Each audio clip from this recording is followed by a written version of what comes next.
Easy tips for life. Happy father's day. அப்பானாலே எல்லாருக்கும் special தானே. எங்கள் அப்பாவுக்கு இப்போ 85 வயசாயாச்சு. ஆனால் நான் இப்போ பார்க்க போனாலும் பாப்பா வந்துட்டியா அப்படின்னு ஆசையாக என்னை வரவேற்பாங்க. அப்பா கூட எத்தனையோ பியூட்டிஃபுல் மெமரிஸ் இருக்குது. அவங்க எனக்கு சொல்லி கொடுத்த விஷயங்களாகட்டும், என்னை அத்தனை ஹாலிடே ஸ்பாட்ஸ் கூட்டிகிட்டு போவாங்க. அது மட்டும் இல்லை, எங்கே போனாலும் பாட்டு பாடிட்டே இருப்பாங்க, சொல்லியும் தருவாங்க. சரி, ஒரு நாள் என்ன ஆச்சு அப்படின்னா, என் பசங்களாம் ரொம்ப குட்டி. அவன் தரச்சக்கரம் விட்டுட்டு இருந்தான். நான் அவன் பக்கத்தில் நின்றுட்டு இருந்தேன். சாரி உடுத்தியிருந்தேன். அப்பாவும் இருந்தாங்க.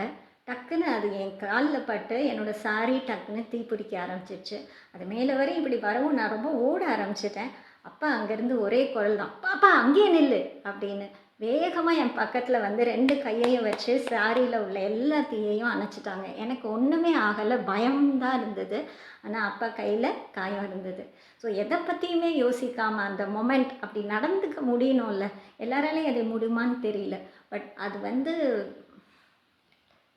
பட் அந்த மொமெண்ட்டில் அப்பா அந்நேரம் அப்படி பண்ணலை அப்படின்னா அப்படின்னு நான் நிறையா யோசிச்சிருக்கேன். அப்பானாலே எல்லாருக்குமே ஸ்பெஷல் தான், குறிப்பாக மகள்களுக்கு இல்லையா? தேங்க்யூ. டாட்டா.